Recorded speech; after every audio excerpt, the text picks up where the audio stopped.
तो वो economic reforms लेके आए, लिबरलाइजेशन लेके आए, जो पद्धति थी लाइसेंस की पद्धति खत्म करे, लिबरलाइजेशन लेके आए ताकि आपस में वो हो। उससे देश का आर्थिक स्थिति में बदलाव आया और देश ने एक नया रास्ता चुना। उस समय देश आर्थिक संकट में था कि कभी भी देश का दिवाला घोषित हो सकता था। तो डॉक्टर साहब ने उस समय जो मुख्यमंत्री थे, खाद की कीमत बढ़ा दी एक।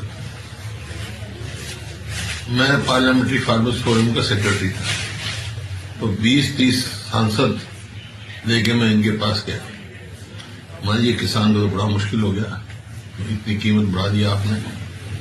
और ये हालांकि किसान हितैषी थे, तो उन्होंने एक तरफ बुला के मेरे को कहा कि ये काम मजबूरी में करना पड़ रहा है क्योंकि देश का दिवाला होने वाला था।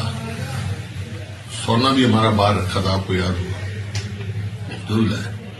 लेकिन उन्होंने कहा क्योंकि मैं किसान का हितैषी हूं, छोटे किसान का कम कर दिया उन्होंने। और ऐसा ऐसा देखा आपने, फिर एमएसपी हर साल उन्हें अच्छा किसान को दिया।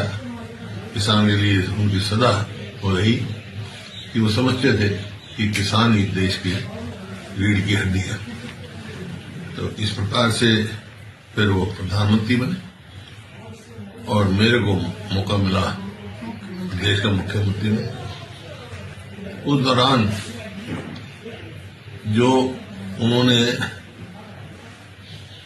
हरियाणा की प्रगति में, तो आज हरियाणा जब हमने डॉक्टर मनमोहन सिंह प्रधानमंत्री नहीं रहे और सरकार दूसरी बन गई, उस समय जब हरियाणा प्रति व्यक्ति आए, प्रति व्यक्ति निवेश में एक, उसमें डॉक्टर साहब की सबसे ज्यादा एक थी।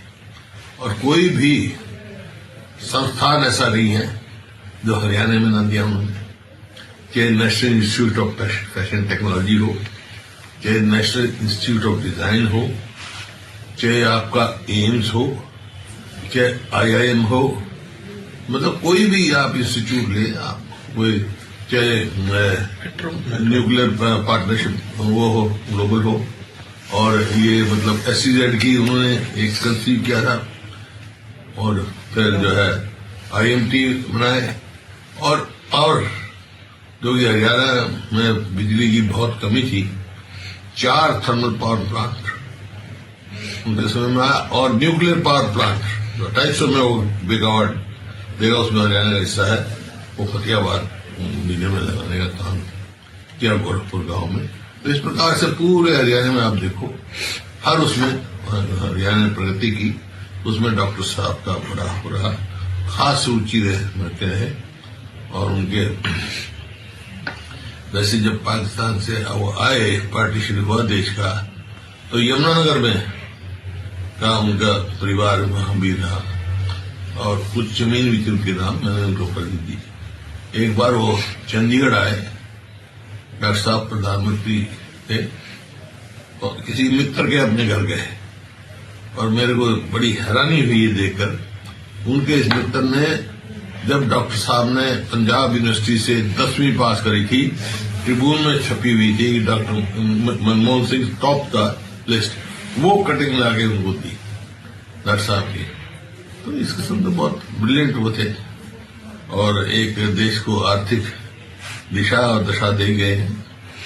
आगे देश जो आज हम कहते हैं हमारी अर्थव्यवस्था बढ़ रही है, दुनिया बढ़ रही है, तो वो उनकी देन थी। उनका मानना था, जैसे मनरेगा शुरू की उन्होंने और शिक्षा का अधिकार दिया, फूड का दिया, खाने का दिया, इस प्रकार से उन्होंने था जब तक हमारे लोगों के पास परचेजिंग पावर नहीं होगी, हम आर्थिक नहीं सुधार सकते। तो बहुत भारी कदम उन्होंने उठाए जो बहुत ही अच्छे सिद्ध हुए और देश का भविष्य बनाने का। तो आज वो नहीं रहे हमारे बीच में, देखिए, लेकिन जो दिशा दिखा के गए हैं वो सदैव रहेगी देश की प्रगति के लिए, वो अनिवार्य है। आज वो जो आया है सृष्टि का नियम जाना है, लेकिन कौन क्या पीछे छोड़ के जाता है उसकी मूल्य होती है। जो डॉक्टर साहब आज चले गए, तो जो रिक्त हुआ स्थान उनके जाने से वो भरना नामुमकिन है। तो मैं अपनी ओर से भी, समस्त हरियाणा की ओर से उनको श्रद्धांजलि अर्पित करता हूं और परिवार के साथ उनके